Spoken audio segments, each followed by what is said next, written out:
This was once one of Iraq's largest lakes. Now it's little more than a puddle.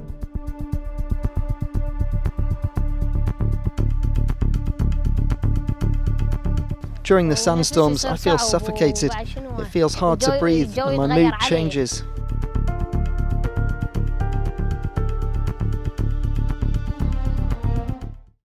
The Euphrates River, once a crucial water source for millions of people, is experiencing a concerning decline, and the situation is becoming increasingly worrisome.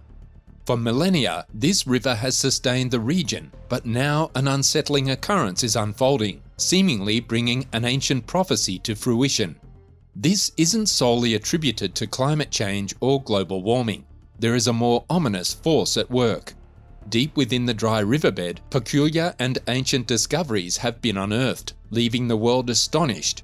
And recently, Michio Kaku has also made a startling announcement about an impending event. What has he revealed, and what lies beneath the riverbed? Could it be linked to the prophecy? Join us in today's video as we delve into Michio Kaku's revelations about the Euphrates River. The Euphrates River holds immense historical importance for human civilization, as it played a crucial role in the emergence of agriculture in the Fertile Crescent. This fertile region saw the flourishing of numerous civilizations along the Euphrates banks, including the renowned Mesopotamian Empire. Formerly known as ancient Mesopotamia, this area encompassed the land between the Tigris and Euphrates rivers, now located in Iraq. Spanning a length of 1,740 miles, the Euphrates is Western Asia's longest river, originating in eastern Turkey and flowing towards the Persian Gulf, passing through Turkey, Syria, and Iraq in its course. The Euphrates traverses diverse vegetation zones, although extensive human influence has significantly transformed the landscape, where traces of ancient flora still endure. The river relies primarily on rainfall and melting snow, resulting in peak flows occurring from April to May. However, the once mighty river is now facing a grave threat, as water levels are drastically decreasing along its course. The drying up of the Euphrates River carries significant implications, and there are alarming events unfolding at this very moment.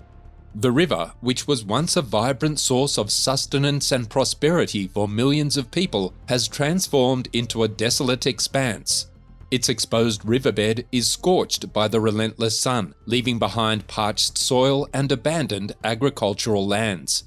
The communities that flourished alongside the river now find themselves trapped in an unending drought. The river's once thriving fisheries industry has collapsed, leaving only polluted water bodies that are unfit for consumption. How could this mighty river have vanished so swiftly, and what does this mean for the livelihoods of the countless individuals who depend on it? While supernatural explanations may arise for the sudden disappearance of the river, there are numerous human activities that have contributed to its decline. The economies of Turkey, Syria, and Iraq heavily rely on the resources provided by the river, including hydroelectric power, irrigation water, and agricultural support. However, disputes over control and utilization of the river's waters have created tensions among these nations, with Turkey holding the greatest influence over the river's flow. The treaties established among the three riparian states after World War I were intended to ensure that all parties would benefit from the river's resources, including any future dam constructions or hydroelectric projects. Sadly, it appears that greed and corruption have played a role in the river's downfall. The Euphrates River, once a symbol of life and fertility, now stands as a testament to the destructive nature of humanity.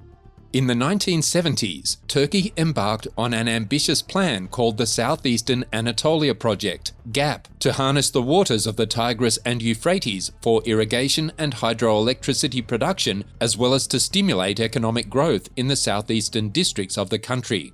Turkey and Syria completed the construction of their initial dams on the Euphrates, namely the Kaban Dam and the Tabqa Dam, in close succession, and the process of filling the reservoirs commenced in 1975.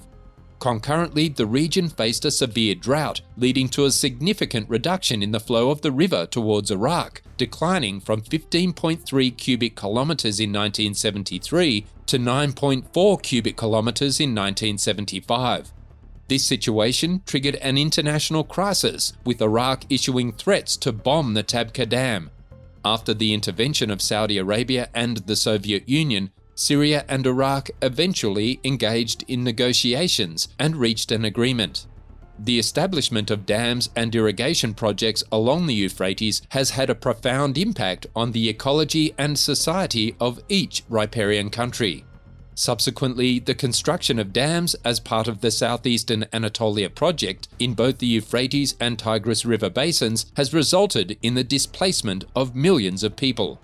Nevertheless, a recent announcement by Michio Kaku has drawn attention to the alarming decline in water levels in the Euphrates River.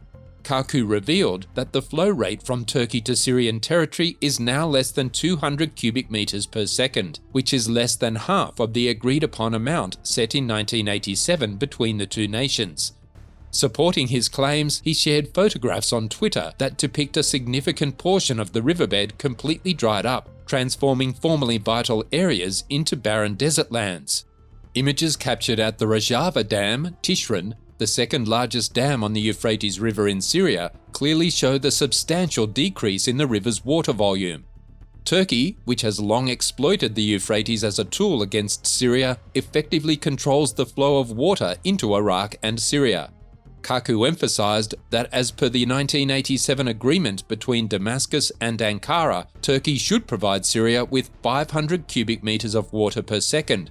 However, the current delivery stands at a mere 200 cubic meters per second, demonstrating a violation of the agreement. According to Kaku, the repercussions of diminishing water levels are already evident on the land. Syria's dam lakes have experienced a significant drop in water levels due to the water cuts, leading to reduced electricity production and supply in the region. Additionally, the amount of agricultural land along the Euphrates banks is shrinking, and access to safe drinking water has become increasingly challenging. This situation has resulted in serious health concerns. The Autonomous Administration of North and East Syria has issued a warning, stating that Turkey's deliberate reduction of the Euphrates River's water levels will create humanitarian crises in the region, putting the lives of 9 million Syrians residing along the river at risk. The dam's administration of North and East Syria has called upon the international community and human rights organizations to intervene and halt Turkey's provocative actions. The rapid drying of the historic river has raised significant concerns and left geological scientists and experts like Kaku puzzled and apprehensive about the underlying causes of this distressing crisis. The United Nations has also cautioned that the Mediterranean region will experience increasingly severe heat waves, and Syria is identified as one of the nations most vulnerable to these climate risks, with Lake Assad suffering the consequences of this ongoing cycle. In addition to the above-mentioned concerns, Kaku has also highlighted a new study that uncovered shocking information regarding the catastrophic consequences of the water scarcity in the Euphrates River. The study indicates that Turkey, Syria, and Iraq collectively lose billions of cubic meters of water each year due to extensive evaporation from the reservoir's surfaces. Turkey alone experiences an estimated annual water loss of 2 cubic kilometers, while Syria and Iraq face losses of 1 cubic kilometer and over 5 cubic kilometers respectively. Although the closure of dams plays a significant role in the diminishing water levels, the situation is exacerbated by the impacts of climate change and rising temperatures. With these factors at play, it is evident that the Euphrates River is on a dangerous trajectory, necessitating immediate action to prevent a potential disaster. However, due to the limited number of plausible explanations for the river's drying up, many people have associated this occurrence with the biblical book of Revelation. Surprisingly, fewer individuals are surprised by this development, as they believe it was inevitable based on the Bible's mentions of it. What frightens people the most is the realization that the prophecies of the end of the world depicted in the Bible may be unfolding right before their eyes. Numerous individuals believe that significant passages in the apocalyptic book of Revelation provide evidence of Iraq's significance in end-of-the-world scenarios. In chapter 16 of the book, the Euphrates River is mentioned, stating, "The sixth angel poured out his bowl on the great river, the Euphrates, and its water was dried up, so that the way would be prepared for the kings from the east." According to this scripture, the sixth angel poured his bowl into the Euphrates River, causing it to dry up. Previous bowl judgments have either polluted or destroyed most of the world's water sources. However, this particular judgment does not seem to aim at tarnishing or removing the use of water. Instead, it appears to be about dismantling a defensive barrier to make way for invading kings from the east. The Euphrates River is referred to as the Great River 5 times in the Bible and marked the eastern boundary of Israel's inheritance. Its difficult crossing and the wilderness to the west provided some protection for Israel. The river flows over 2,000 miles towards Palestine before turning southeast towards the Persian Gulf. During the time when Revelation was written, the Euphrates served as a separation between the east and the west, with the kingdoms of China and India lying beyond it to the east. Centuries before, Cyrus of Persia's army conquered Babylon by diverting the Euphrates River, which ran through the city, allowing them to enter on the dry riverbed. In the Great Tribulation, the invader from the east will cross the Euphrates, pass through Babylon, and enter Palestine. In Revelation 9:14, it is stated to the sixth angel with the trumpet, "Release the 4 angels who are bound at the great river Euphrates."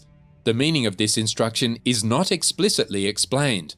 These words come from a voice that John hears emanating from the 4 horns of the golden altar, as mentioned in Exodus 27:2. This voice commands the sixth angel with the trumpet to release the 4 angels who are imprisoned at the Euphrates River, which historically served as the border between Assyria and Israel. Revelation emphasizes that God is ultimately in control of these events, allowing or declaring each one. Evil is never given complete free rein during the end times. The description of these angels as bound indicates that they are demonic beings. Demons are fallen angels who are often described as being bound in chains of gloomy darkness. The Euphrates Valley, where these 4 angels are imprisoned, has a notorious association with human sin, as it is believed to be the location of the first murder near the Garden of Eden. And recently, there have also been claims of strange voices believed to be originating from the depths of the drying Euphrates River. Some interpret this as an attempt to validate the passages from the Bible. Such occurrences reinforce people's beliefs that current events signify the second coming of Christ to conquer his enemies and establish his heavenly kingdom. Now share your thoughts on what you believe is happening and your perspective on Kaku's warnings in the comments below.